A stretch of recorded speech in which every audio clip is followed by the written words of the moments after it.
everyone, welcome back to another YouTube video, and in this video I'll be showing you guys how to create viral short text posts on the Thread app. You don't need fancy graphics. Sometimes a few words can reach thousands if you do it right.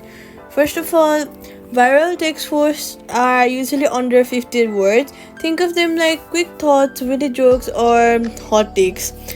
First of all, check the search tab and just see what is trending. Drop those words or phrases into your post naturally into the right way. Don't just copy text. Make your take funny, relatable, or bold. Posts that sound like you spread faster than generic ones. Mornings, lunch breaks, and evenings in your audience's time zone and get the most engagement. Posting when people are scrolling boosts visibility. After posting, reply to comments and interact with others. The more activity in the first hour, the higher the algorithm pushes your post.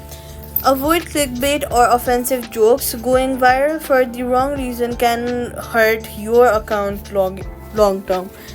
Quick fix if posts aren't getting traction: by rephrasing on the same idea as a question. Posts that invite replies like what's the one app you can't live without often perform better. Subscribe for more quick fixes.